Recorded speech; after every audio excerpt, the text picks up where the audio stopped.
I'm Greg Elbow with the York University of Political Science and with the Center for Social Justice and Socialist Project. We're hosting tonight's discussion with the Rosa Luxemburg Foundation from Berlin, which is a discussion of the left's response to the crisis in Europe and North America. We are now entering the fourth, or almost, I guess, the fifth year since the crisis started to unfold in late 2007, which followed, of course, as we all know, on 3 decades of neoliberalism. The crisis was enormous. Some 50 trillion in assets was wiped out in the period 2008 to 2009. In 2010, output fell about 2.5% across the world market. This was the first time since the Great Depression there was a setback of a full setback and recession of that magnitude. It's estimated somewhere between 21 and 30 trillion dollars was poured in of government money to help bail out the system, the financial system. We're still not out of that cycle yet, as the crisis has been switching back and forth between New York and across the U.S., not just New York, and Europe. We're now in, I guess, what you could call the fourth phase of the crisis. The crisis started, as we know, with particular problems of insolvency in the American mortgage markets, which then started rippling into mortgage brokerage and different mortgage companies, which took down shortly after that Bear Stearns and Lehman Brothers. It was followed by a general insolvency crisis, liquidity crisis across the world banking system, in particular Europe and North America, as the money markets and the lending markets froze up. The result of that was a third stage of the crisis of turning to the downturn of 2009, 2010. And of course, we're now into the fourth stage with the shoving of the financial crisis into the public sector and the major struggles that have been going on over austerity and the public sector cutbacks. We have a range of speakers tonight to address these issues. Panitch, also from the Department of Political Science at York University and editor of the Socialist Register, and whose new book is The Making of Global Capitalism, which will be out in the spring. I really want to thank the Rosa Luxemburg Stiftung for initiating not only this evening, but the weekend that goes with it. Rainer Rilling and Eric Canepa in particular have played an important role over the last 4 years, in trying to establish what they call a North American left dialogue. It grew out of a remarkable set of panels that used to be held every year at the Left Forum in New York, originally called the Socialist Scholars Conference, which was always probably one of the best attended and most stimulating the sessions that took place over that weekend in New York. And it was a place where people came together to really try to think through their perspectives on socialist strategy for the late 20th century, beginning of the 21st century. So with meetings they've had in Berlin and in New York and now here in Toronto, which they urged us to help sponsor, they're trying to keep that dialogue going.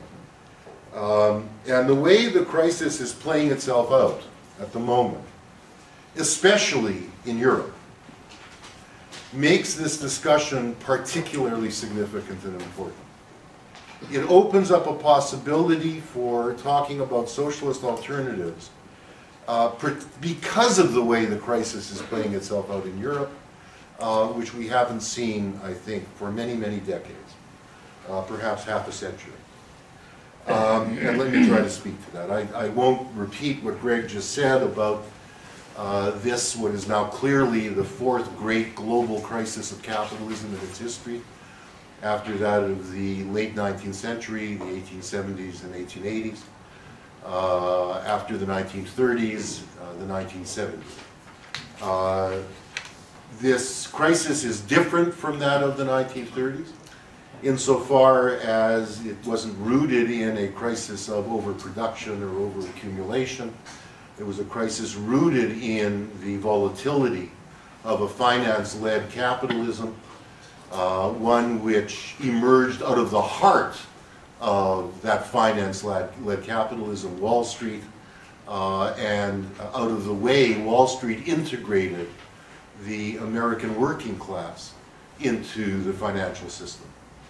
But the integration of Western Europe in particular was so strong with that financialized capitalism led from Wall Street in Washington that it immediately had great effects upon Europe in particular, and continuing effects with greater and greater contradictions as we observe them day by day.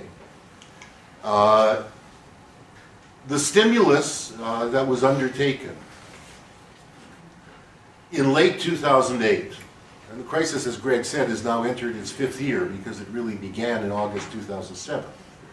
The stimulus that was undertaken in late 2008 and carried through in 2009 to try to put a floor below the drop in global production that Greg referred to in 2009 was something that was quite remarkable if we compare it, for instance, with the Depression. We saw a remarkable orientation to coordination amongst the world's ruling classes and capitalist states. Instead of a run away from free trade, instead of a run away from open capital markets of the type that occurred in the 1930s, right after the 29 crash, we instead saw a renewed commitment on the part of the leading capitalist states around the world, led by the G20 now, not by the G7. The leaders of the G20 were called together for the first time. Previously, it had only been a conclave of finance ministers and central bankers from the 20 leading world states, including those of the Global South.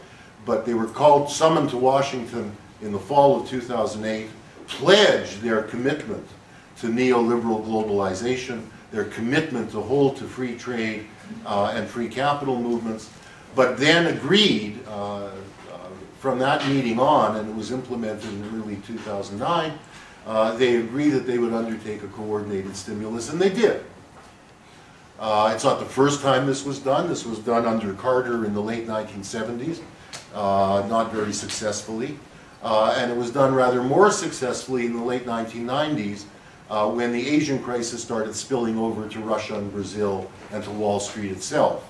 You may remember a major Wall Street hedge fund went under long-term capital management run by 2 Nobel Prize-winning economists. But this stimulus was itself very impressive in its coordinated nature. Nevertheless, it was insufficient and it was full of contradictions. Full of contradictions insofar as, even as there was a fiscal stimulus of a really massive kind, if we look at it in any comparison historically, apart from wartime, a really massive kind. At the same time, public sector workers were being laid off. Companies were bailed out, but only at the expense of workers within those companies who lost their jobs or their pensions or their health care benefits.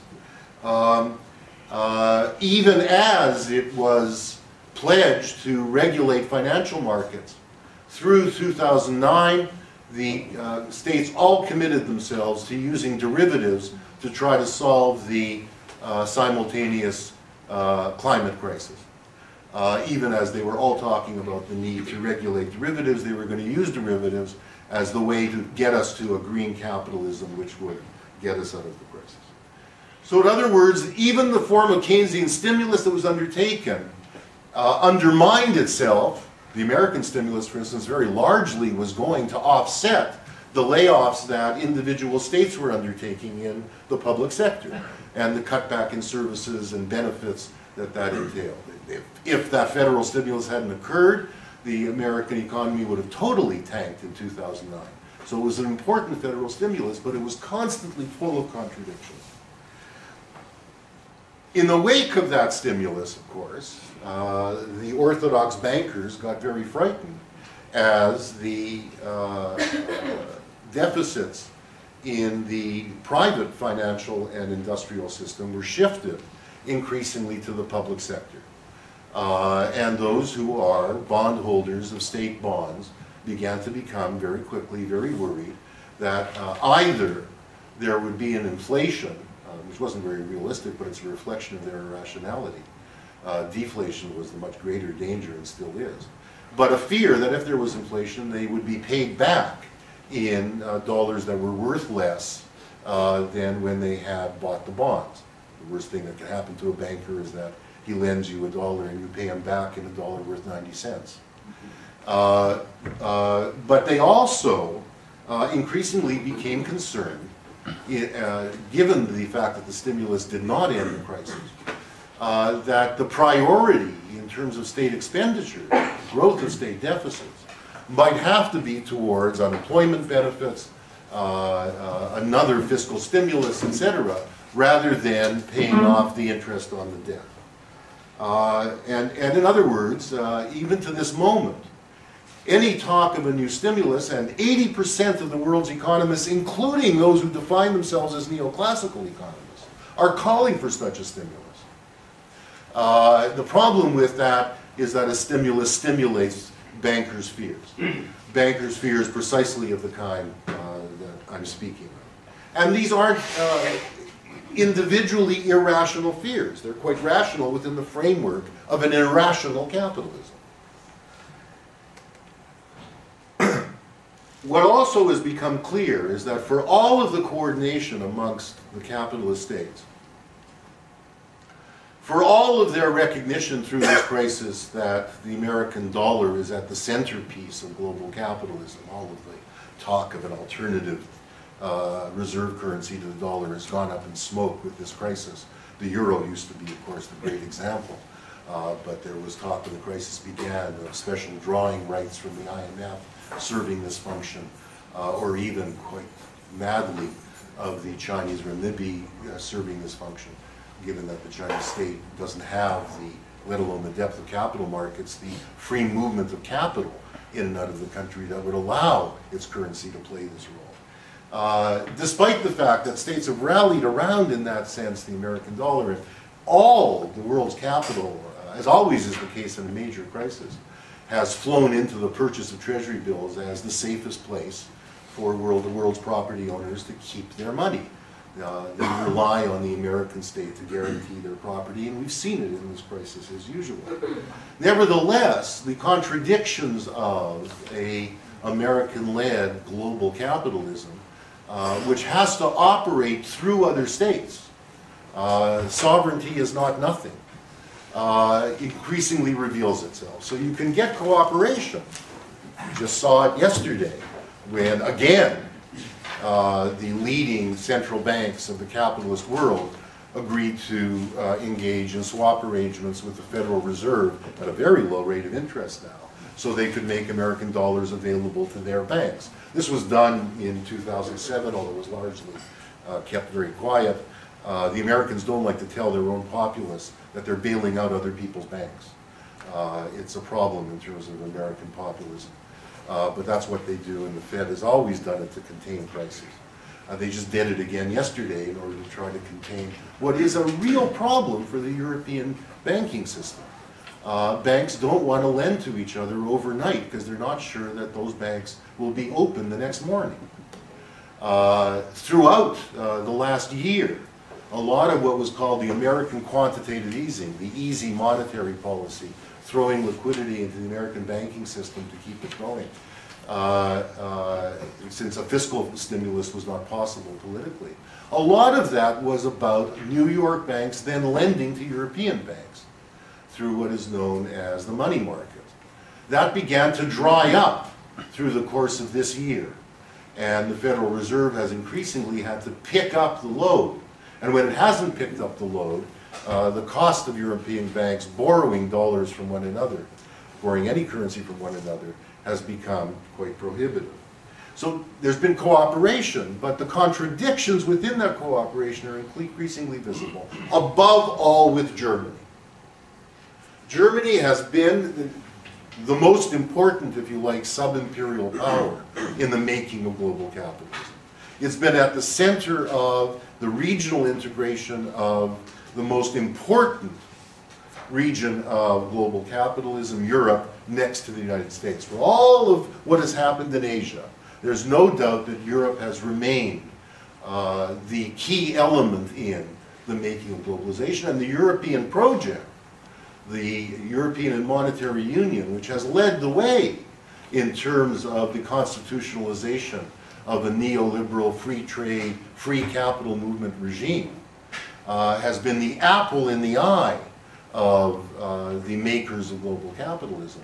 For all of that, we see the extent to which the centers of gravity in the European Union remain at the level of nation states, and we see the extent to which the German state in particular, unlike the American state, needs to be dragging, kicking, and screaming into trying to contain the inevitable financial crises that neoliberal globalization kicks up.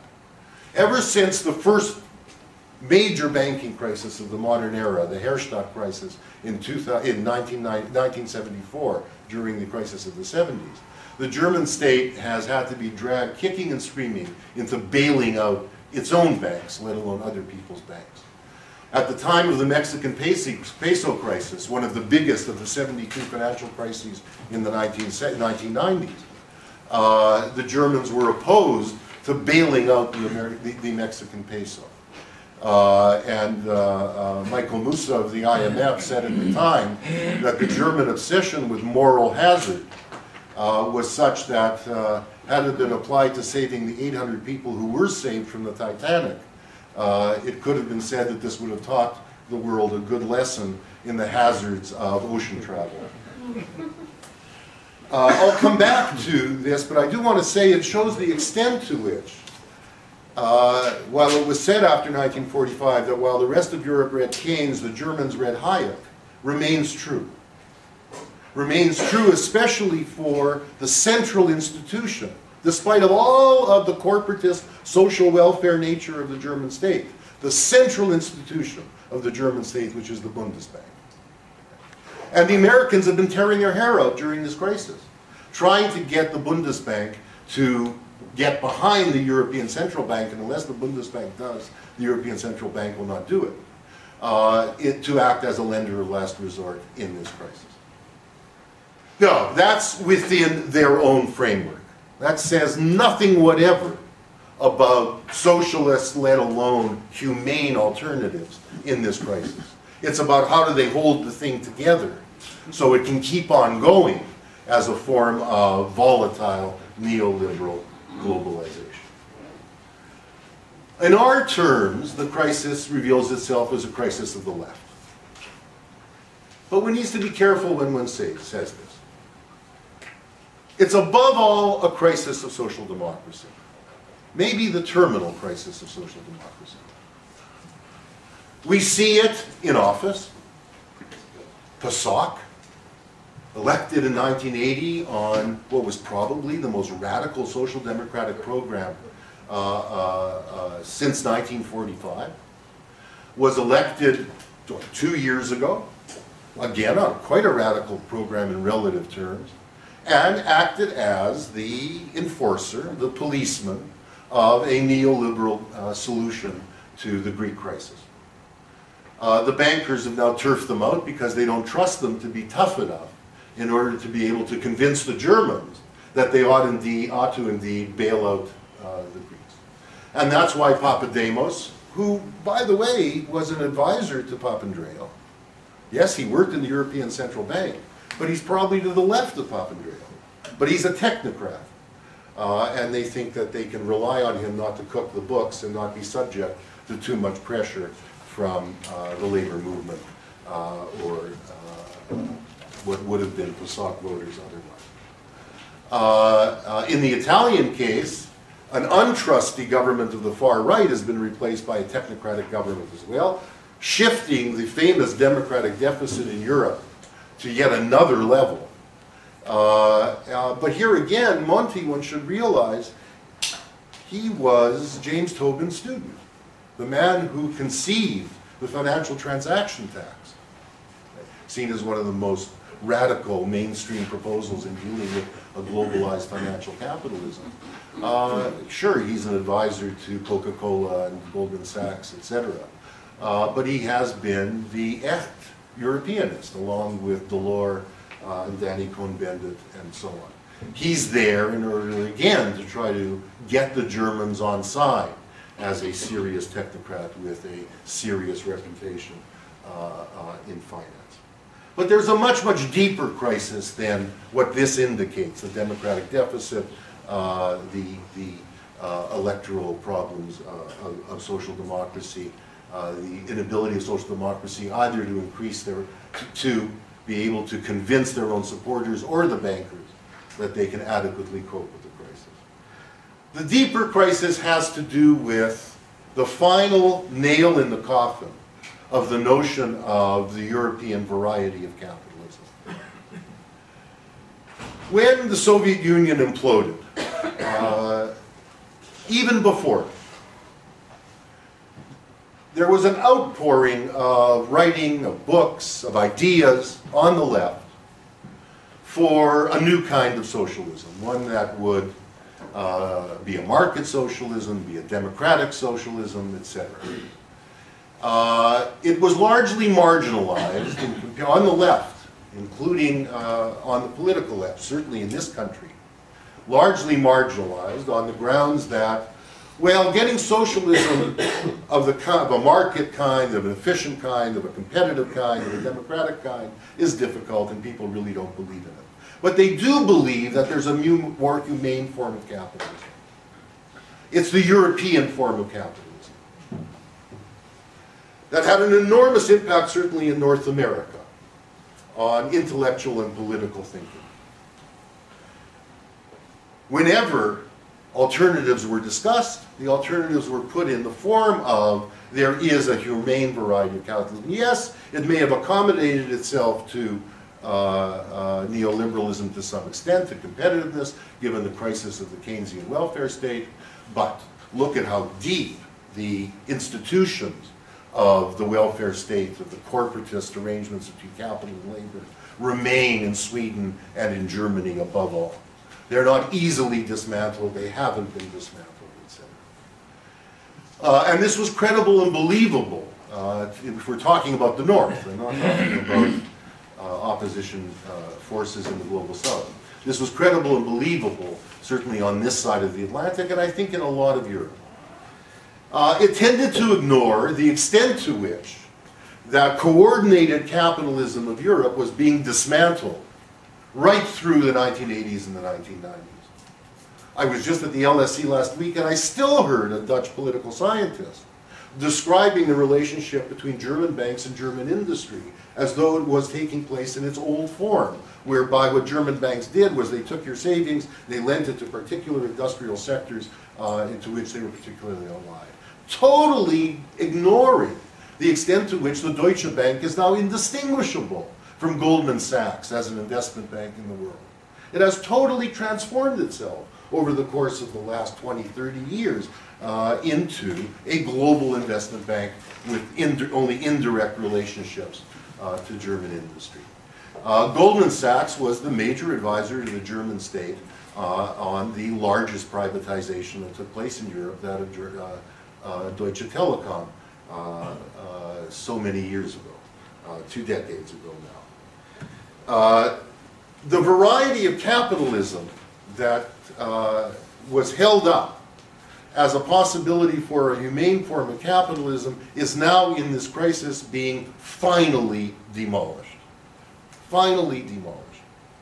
I think this can only have positive effects in terms of our ability to make people realize that the alternative to neoliberal globalization has got to be reviving the belief in a socialist alternative to capitalism, reviving the understanding that capitalism was not here forever, it's not natural, and it isn't going to last forever.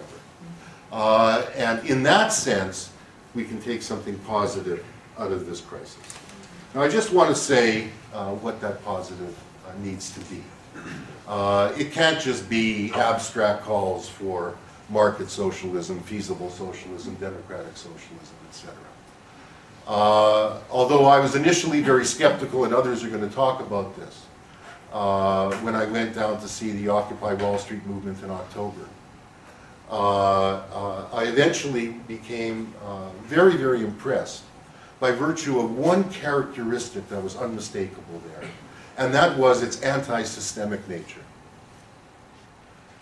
One couldn't help but feel that what people were imbibing, and it was true of the trade unions, whether the transport unions or the teachers' unions, as well as of the young anarchists who were there, as they spent time in the marches or just showed up every day at what I call Zucchini Square, was a sense of, we want a different system. It was captured beautifully in a handheld poster I saw by a young woman that said, "The trouble with the American dream is that you have to be asleep to believe in it. Whoa. Wake up." Well, I since learned that's actually a George Carlin, the American comedian, line. I didn't know it then. But it was so different from what was on the cover of The Nation on October 14th. Not to The Nation's fault, because they always put their date 3 weeks later than when it actually comes out, so it will stay on the newsstands. But there had been a conference in Washington around reviving the American dream. What is needed is to revive the American dream. And the spirit of the Occupy movement was very, very different from that. Now, that does mean that socialists need to get in there and talk about what a socialist alternative means in that context. I felt like a hypocrite as we marched around lower Manhattan, chanting, "They got bailed out, we got sold out," when I'd been writing for the last 2 years with Sam Gindin that there was no alternative to bailing them out, given that this is where working people's funds are, savings are. They had to be bailed out. But we didn't have to get sold out. And bailing them out with taking the banks into the public sector and turning them into public utilities would have been the way in which we wouldn't have been sold out. Because only that will allow for a democratic control of the savings that pass through the economy so that we can make democratic decisions about what's invested, where it's invested, what's produced, how it's produced, etc. It's the only way in which we're going to save public sector unions. Because if that isn't done, the line that public sector benefits are better than those that people have in the private sector is true and cannot be sustained in a capitalist order. I'll leave it at that. Thank you.